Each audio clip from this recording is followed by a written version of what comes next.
Hey Star Trek fans, Dan Gunther here, bringing you my thoughts on the most recent episode of Star Trek Discovery, Unification III. This episode, of course, has the distinction of being a sequel to a two-parter from Star Trek The Next Generation, kind of a first in Star Trek history, continuing the story from a previous episode directly in another series. So something we've never seen before, at least as far as naming convention goes. There's been plot threads and storylines that have been continued, but never quite as directly as this one. So this is pretty cool. As usual, the first part of this review will be spoiler free, but I'll give a warning, and after that I'll get into spoilers. So watch at your own risk. To start with, I really have to praise this episode. My expectations were kind of elevated given the title of the episode, but thankfully this one really does meet those expectations.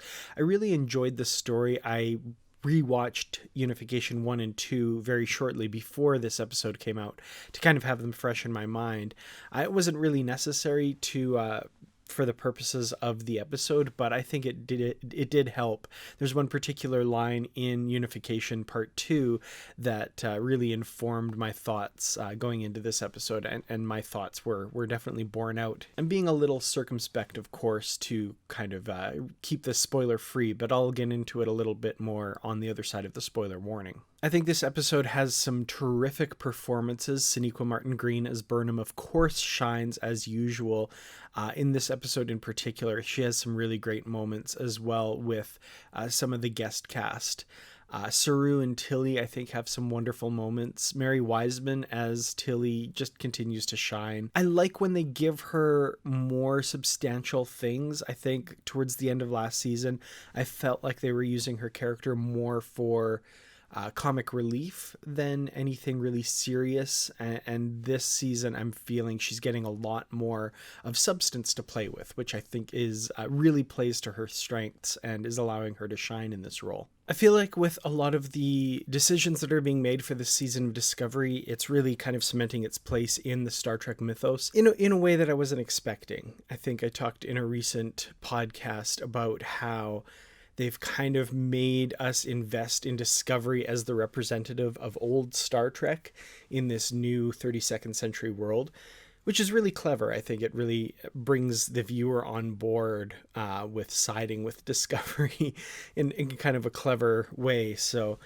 I know that's not the case for everybody. There's going to be a lot of haters out there, but I'm really enjoying this season of Discovery, and I think it's really on the right track here for sure. So now I'm going to get into spoilers. So if you haven't watched Unification 3, you may want to avoid this part of the video. For everyone else, by all means, watch on. So in this episode, Starfleet dispatches Discovery and Burnham to the planet Ni'Var, which is formerly the planet Vulcan.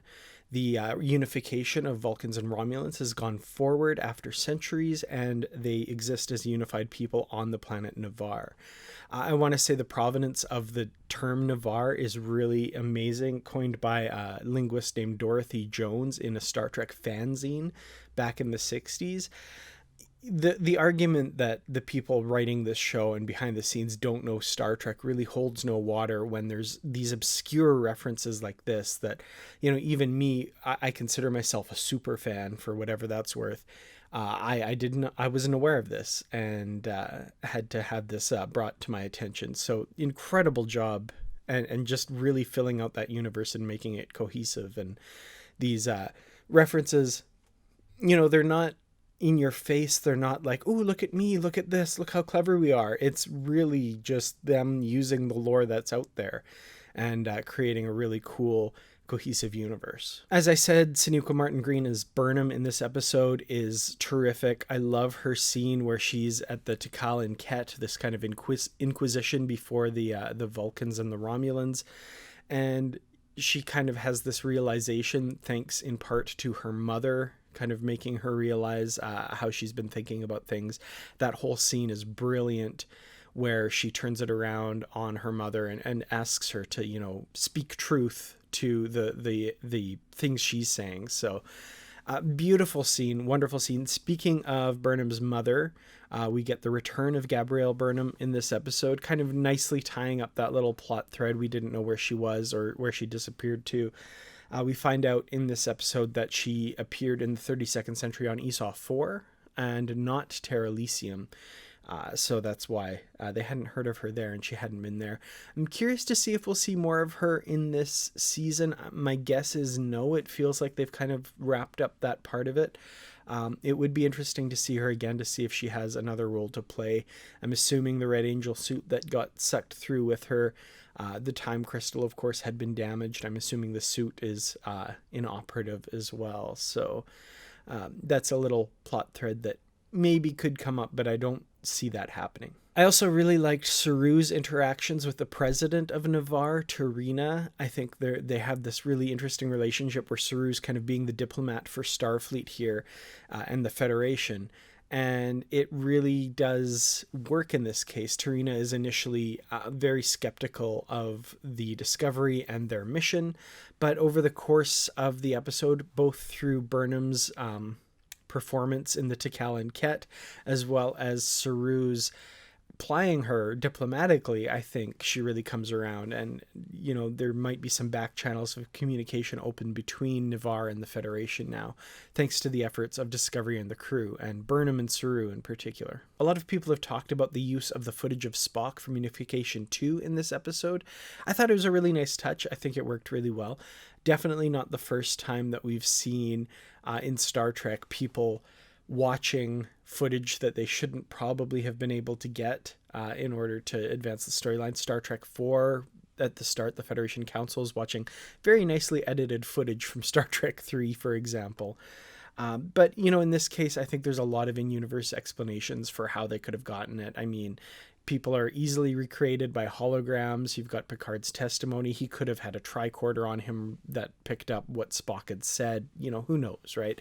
There's lots of ways this could have happened. I think that's getting really nitpicky to say, like, oh, this is BS, this doesn't work, blah, blah, blah. If you're willing to suspend your disbelief for, things like Star Trek 3 and 4 and all kinds of ridiculous times that we get really good footage of Star Trek events that people are watching, I think you can forgive this one for sure. So let's talk about Tilly's promotion. Tilly gets the nod for the position of temporary acting first officer. Unlike some people, I have no real problem with this. At first, I was a little questioning of it, but as I watched and kind of took it in, it kind of makes sense. The people on the bridge, there's not a lot of people that Saru, I think, can move around. They're needed where they are. Tilly is on the command track. She's training and has trained to be a command officer eventually. She's not there yet for a permanent position, but I think it's like manager in training, right? Like, she's being put in this role. It's going to look good on her resume. She's going to get a real world test of her command abilities. I think Saru is probably seeing this as training and testing for her future career. How good is that going to look on her resume that she was acting temporary first officer of a starship as an ensign? I think it's great. She has the confidence of the crew. I think she's emotionally really capable of handling this. She's going to have the best interests of Starfleet and the Federation and the ship at heart rather than her own. I think that's where Burnham kind of has tripped up in the last few episodes. She has her own agenda. She has her own goals that are a little separate from what the Federation wants to focus on right now. I think ultimately, of course, she's going to be proven right that those goals are very much worth following, but in this case, Saru needs someone who is going to put the needs of the ship ahead of her own, and Tilly is that person. I did really like that Tilly asks Saru the question, are you giving me this opportunity because I'm qualified or because I'm compliant? And I feel that by asking that question, she's proving she is qualified for this role. She's asking the right questions and going into this with her eyes wide open. And I think Saru is as well. I think he knows exactly what he's doing. And I really liked this move. Like, all said and done, by the end, I'm really curious to see Tilly in a command role and how that looks. We know it's her goal to be a captain, and this is just one more step on the path to that goal. I love the wrap up of Gabrielle Burnham's story where she tells Burnham that, now I can finally tell you know where to find me. I love that. I think that's great. I love that's kind of all wrapped up nicely there. And yeah, the final bit of hope of possibly bringing these member worlds of the Federation back together, I think, is really good. There's some question as to whether the Federation are completely the good guys here in this episode. There's a couple lines that lead into that as well. Is the Federation as noble and as good as Saru and Burnham are showing them to be, are presenting them as? We don't completely know that yet. We know that this experiment SB-19 was what ultimately led Navarre to leave the Federation, but we don't know. Well, we know that it's not the only reason. The president does say there were issues before that this was kind of the straw that broke the camel's back. So yeah, curious to see what that's all about. And, you know, maybe the Federation isn't as good and pure and noble as we think they are right now.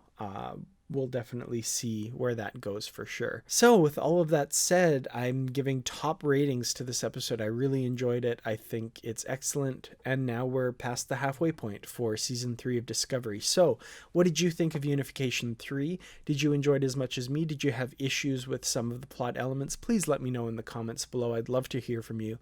Thank you all so much for watching, and thank you especially to the Patreon supporters for their help in bringing these episodes to you. I really couldn't do it without you. I know I usually end these videos by asking you to like, share, and subscribe. I'm not going to do that from now on. You guys know.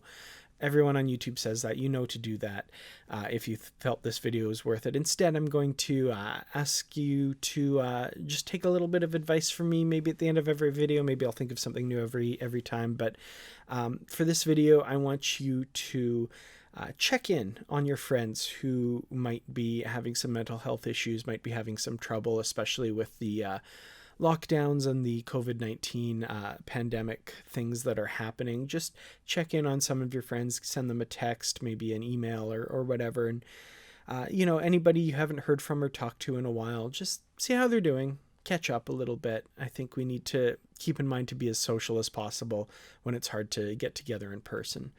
So thank you all so much for watching. I'll see you in the next video. And with this episode, more than any other so far, live long and prosper.